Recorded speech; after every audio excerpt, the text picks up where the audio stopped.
Assalamu alaikum. This is part 2 of the 5th hadith of the 14 No's. I wanted to give you some extreme examples of innovations in acts of worship. Check it out. Reciting Quran for money.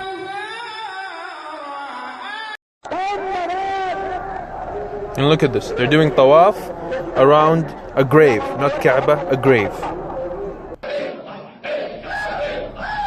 And look at this, screaming like monkeys and dancing in mosques.